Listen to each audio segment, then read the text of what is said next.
Good morning everyone. I am Dr. Yeshavanth G. I am consultant physician and associate professor of medicine. I am working right now in SSIMS Institute of Medical Sciences and Research Center, Davangere, and my private clinic is at Yeshavanth Healthcare in Davangere near MCCA block near Reddy building. I have been in the clinical practice since 5 years. So since 5 years I have been treating various spectrum of medical cases and patients. Over a period of 5 to 7 years, what we have noticed is hypertension in India is a very prevalent disease and is a very common disease. At the onset, I would like to thank CIPLA Medical Division for giving me this opportunity to speak on behalf of the doctor fraternity and the medical fraternity as a whole regarding hypertension and its role regarding the health care of an individual. So what do we mean by hypertension? Hypertension or blood pressure is the pressure exerted by a moving column of blood on the blood vessel. So how do we measure this? To measure this we need a stethoscope as well as a sphygmomanometer. This is a sphygmomanometer. This is a traditional instrument. Nowadays in the market we also have the digital ones or the automated ones. The difference, they are fairly comparable, fairly good. So what is hypertension? This is a pressure exerted by the column of blood on the blood vessel. So normally how do we measure it? We hear through the Korotkoff sounds, and for common people we say it systolic by diastolic blood pressure. The systolic one being the higher value and diastolic being the lower value. Systolic, at the normal blood pressure according to JNC 8 guidelines should be anywhere less than 110 by 70 millimeters of mercury. If it is high, so that is when we call it as hypertension. That is a normal tension or a normal blood pressure. When it exceeds the normal limit, we call it hypertension. So hypertension by JNC 8 studies is almost always prevalent in most of the individuals. In fact, it is much more prevalent than the diabetes. Although diabetes, we say India is a diabetes capital of the world, although we say it is a serial killer, hypertension is often neglected once, and which leads to sudden catastrophic events. So diabetes may cause a gradual organ damage, whereas hypertension may cause sudden catastrophic events which may see a result in loss of lives as well. So once we measure the blood pressure, the normal systolic ideally should be less than 110 or less than 120 millimeters of mercury. The diastolic blood pressure or the lower one should be less than 80 millimeters of mercury. Depending on the age, gender, emotion as well as the state of the person as well as his physical activity, there may be slight variations. In females it may be slightly lower, in males it may be slightly higher. In the sleep we may have a slightly lower blood pressure, whereas in the awake state we may have a slightly higher blood pressure. So that is what we use in the medical terms to measure this. So what does it indicate? The cardiac output indicates how much blood our heart pumps. So that tells the systolic blood pressure or the upper blood pressure. The peripheral resistance or the one which shows our blood vessels how much have they thickened out or they thinned out, that will tell us the diastolic blood pressure. So the above one, the higher number one is the systolic blood pressure, which depends on cardiac output, and the lower one or the diastolic one depends on the peripheral resistance. So as age advances, as we start aging, our blood vessels start becoming thickened.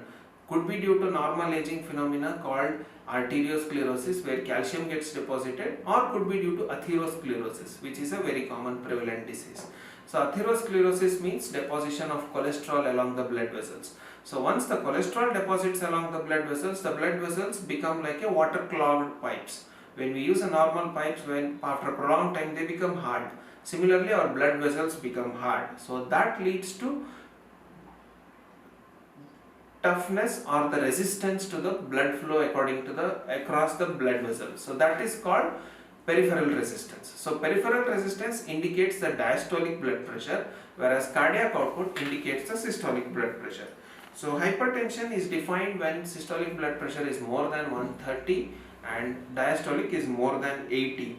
So it is the most common, and preventable condition. It is the most important preventable condition which we can prevent the multiple deaths or the coronary events or even the cerebrovascular accidents. So what are the complications? How do we measure it? How do we understand it? Just because one blood pressure reading is high, do we treat that? No. we measure the blood pressure reading or at least minimum 3 to 4 readings at different periods of time. Now we also have continuous blood pressure monitoring system where we can record it for a 24 hours for a person.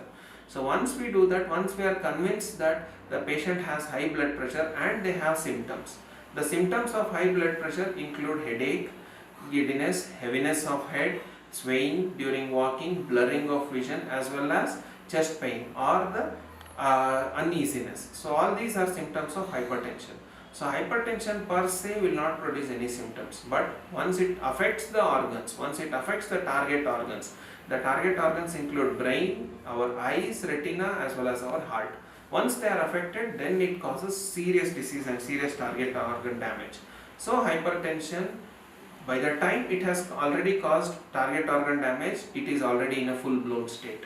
So by the time the patient come to a doctor only, it's already advanced stage. So we need to treat, we need to neglect. Many times we have seen patients where they tell, BP was a bit high, I have taken tablets initially, then I have stopped. This is the chance where they can develop sudden catastrophic events. So we need to be aware and educated about this. As we all know, about 30% of Indian population is hypertensive, and in fact it is least diagnosed and least treated as well. One higher BP reading is neglected very often. So what do we do? What is the prevalence? Roughly 30%. So how much of the people are aware? Hardly 30%. So if we assume of 100 crore, 30 crore are hypertensive, 10 crore know about the disease, and 3 crore are on treatment, and only 1.5 crore are on regular treatment. So that's how prevalent a disease is, and that's how ill-educated or ill-informed are our people. This is also called medical miseducation or lack of education, where people are not aware of their disease. Many people, they don't come to their yearly follow-ups, especially after the age of 30. Initially we used to tell 40, but now we are seeing so many patients even before the age group of 30, or in the young people having hypertension, diabetes. Could be associated with the changing lifestyle, could be associated with the newish lifestyle where we use accessories, gadgets more, and we tend to do lesser physical activity when compared to our ancestors.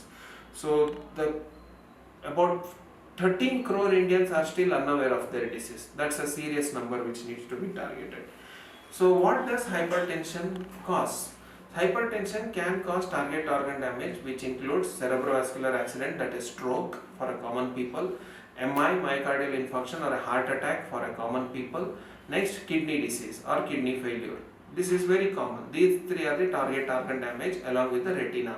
So eyes, brains, heart and kidney. These are the most commonly affected organs. So we all have different guidelines to measure hypertension. Is it fixed that every person should have 120/80? No.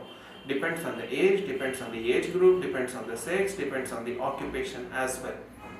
So according to JNC 8 or the Indian ISH, Indian Society of Hypertension guidelines, if the blood pressure is somewhere between systolic 120 to 140 and diastolic 80 to 90, we call them pre-hypertensives. If it is more than 140 to 159, then we call it stage 1 hypertension. 160 to 179, we call it stage 2. Above 179 or 180 is a stage 3 or a malignant hypertension. Earlier we used to use the words malignant and accelerated, which are not indicated now, but we classify it into different stages of hypertension. So there are numerous classifications. ISH, Indian Society of Hypertension, ESC, European Society guidelines are there, American Heart Association guidelines are there, JNC 8 guidelines are there. So all these are applicable, but roughly they are all the same. So normal accepted blood pressure is anywhere less than 140/80 millimeters of mercury or 90 millimeters of mercury. So according to different BP levels, different cardiovascular risk factors, different lifestyles or comorbidities, we classify it into pre-hypertensive, grade 1, grade 2 or grade 3. So these are the different stages as I have already outlined. So there are few considerations which we have to give. First, we have to reassure the patient, we have to rule out white coat hypertension, we have to rule out the pregnancy, we have to rule out other factors or other drugs if they are taking, and we have to also consider in lifestyle of the patient and what are the indications. So once we have a definitive 3 readings of hypertension of a patient, and once we are convinced that patient needs monitoring and patient needs treatment, then only we have to think about treatment. Before treatment, we need to look for other target organ damage. The moment we diagnose hypertension in a person, we have to look for retinopathy, we have to look for ECG changes or EKG changes, we have to look for nephropathy or kidney changes, and we have to look for stroke symptoms if any. We have to also look for dyslipidemic levels or the high cholesterol levels in the patients if they are there, and we have to encourage them first to be adherent to the treatment. So the treatment of hypertension, although it's very complex, to simplify, we classify it into different stages. In the first step, we always start with TLM or therapeutic life modifications. A 24-minute workout for every person is a must. WHO recommends 150 minutes of aerobic activity per week. So if we have to give a simple analog to the patient, your heart works for you 24 hours a day. So you should work for your heart 24 minutes a day. When our heart can work 24 hours, why can't we work for our heart for 24 minutes? So that should be a simple reason, right? For 24 minutes, if we do something for our body, that will take care for 24 hours. So this is what is important. How much we take care of our body. Finally, body is ours only. We have to take care of our body. So if we do the regular aerobic activity, physical activity for 24 minutes a day, that roughly comes to 150 minutes a week. That itself will help in controlling hypertension, diabetes, hypercholesterolemia, all those things. In a stage 2 or a stage 1 or a stage 3 hypertension, the therapeutic life modifications may not be sufficient. So therapeutic life modifications are those for the people who are in the pre-hypertensive stage or those who are in a high stress field and have a high family history or a more family history of hypertension and more likely to lead up. Once therapeutic life medications have achieved their full potential or full benefit to the patient, next comes our pharmacotherapy. In pharmacotherapy, we have different classes of drugs as well as different approaches to this thing. In lifestyle also, we encourage them to reduce their fat content in the diet as well as in the salt content. Salt content on an average is recommended for less than 5 grams. In the pharmacotherapeutics of this thing, we have different classes of drugs. Easy to remember: AC inhibitors or ARBs, beta blockers, calcium channel blockers, and diuretics. Different classes of drugs, depending on the patient profile, we select a drug, we choose a drug, and we advise. And most important, I would like to stress is there is no such thing called as high dose or low dose. It's always regarding the patient and patient profile, which a doctor chooses the doctor. No doctor intends to give intentionally a high dose, or no doctor intends to give a low dose. So regarding hypertension management, the drug pharmacotherapy is very much important for the patient. And once the patient is on regular initial pharmacotherapy, it's important for them to adhere to the therapy and have a regular visits with their consulting physician. At least once in a 3 months, it's not wrong to consult your doctor, even if you are asymptomatic. Even if your machine shows a good BP reading, just consult a doctor once. The doctors are trained to pick up their disease very early and disease complications very early, which a machine may not pick up. So this is my advice for all hypertensives. Any person above 30 years with symptoms or without symptoms, get checked once in a year for a doctor. And if you are found out to be hypertensive or a diabetic, please visit your physician once in a 3 months at least to be in a regular good term. And be adherent, regular with our medicines. So I would like to thank Cipla team for giving me this opportunity to speak on hypertension. Thank you.